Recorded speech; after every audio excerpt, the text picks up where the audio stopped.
త్రివిక్రమ్ని side చేసిన అల్లు అర్జున్ ఇదైతే ఇప్పుడు ప్రస్తుతం బాగా నడుస్తుంది, హాట్ టాపిక్ అని చెప్పొచ్చు. ఎందుకంటే త్రివిక్రమ్ గారితో అల్లు అర్జున్ సినిమా ఉండబోతుంది, దాదాపు 1000 కోట్ల పైన బడ్జెట్లో రెడీ అవుతుంది అని చెప్పి నాగవంశీ గారు అయితే ఒక సందర్భంలో చెప్పారు. సో మరి ఆయన ఇచ్చిన క్లారిటీ చూస్తే కనుక నిజంగా త్రివిక్రమ్ గారు అలాంటి స్టోరీ రెడీ చేశారా, మళ్ళీ 4వసారి వీళ్ళిద్దరు కాంబినేషన్ రాబోతుందా అని చెప్పి అందరూ కూడా చాలా ఇంట్రెస్ట్ చూపించడం మొదలుపెట్టారు. మరి అయితే ఇప్పుడు అల్లు అర్జున్ గారి మటుకి కొంచెం త్రివిక్రమ్ గారిని సైడ్ చేసి డైరెక్టర్ అట్లీ, తమిళ దర్శకుడైన అట్లీ గారి దగ్గరికి సినిమా చేయబోతున్నారని అయితే తెలుస్తుంది.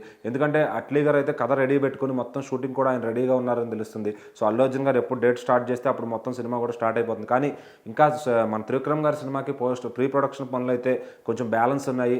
నెక్స్ట్ జనవరికి కానీ వాళ్ళు షూట్ స్టార్ట్ చేయలేరని చెప్పి తెలుస్తుంది. సో మరి ఈ లోపు ఖాళీగా ఉండకుండా అల్లు అర్జున్ గారు అయితే ఇంకా దగ్గర 10 నెలలు గ్యాప్ ఉంది కాబట్టి సో ఈ లోపు ఈ సినిమా అయితే స్టార్ట్ చేసి ఆ సినిమా టైంకి మళ్ళీ దానికి టైం ప్రత్యేకంగా కేటాయించవచ్చు అని చెప్పి ఖాళీగా ఉండడం ఇష్టం లేక అట్లీ గారితో అయితే సినిమా స్టార్ట్ చేస్తున్నారు అనమాట. సో అట్లీ గారు కూడా దగ్గర 1 ఇయర్లో ఈ సినిమాని కంప్లీట్ చేసి రిలీజ్ చేయడానికి రెడీగా ఉన్నారు. మరి ఈ సంవత్సరం అయితే అల్లు అర్జున్ గారి నుంచి ఎటువంటి సినిమా అయితే రాదు. మరి అట్లీ గారు అసలు ఎలాంటి సినిమా తీస్తున్నారు, ఇప్పుడు దాకా ఆయన చేసిన సినిమాలన్నీ కూడా ఒక సోషల్ ఎలిమెంట్ తీసుకుని దాన్ని కమర్షియలైజ్డ్గా చెప్పారనమాట.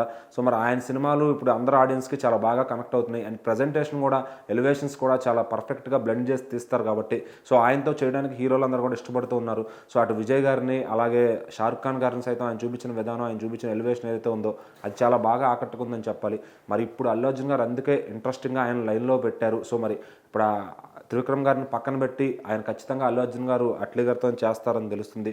సో మరి అట్లీ గారి ప్రాజెక్ట్ అయితే ఈ సమ్మర్ అయిపోయిన తర్వాత స్టార్ట్ అవుతుంది. ఎందుకంటే అల్లు అర్జున్ గారు పిల్లలతో సమ్మర్ వెకేషన్కి వెళ్ళబోతున్నారు, వాళ్ళకి హాలిడేస్ ఉన్నంతకాలం. అది అవ్వగానే ఆయన వచ్చి ఆయన మొత్తం లుక్ మొత్తం కూడా సెట్ చేసుకుని అట్లీ గారితో మూవీ అయితే స్టార్ట్ చేయబోతున్నారు. సో మరి త్రివిక్రమ్ గారి ప్రాజెక్ట్ అయితే నెక్స్ట్ జనవరి దాకా, అంటే 2026 జనవరి దాకా అయితే స్టార్ట్ అయితే కాదు. మరి ఈ లోపు ఆయన ఇంకేమన్నా కథలో మార్పులు చేయాలనుకున్నా, దాని బడ్జెట్ని ఏమన్నా లిమిట్ చేయాలనుకున్నా చేస్తారేమో చూడాలి.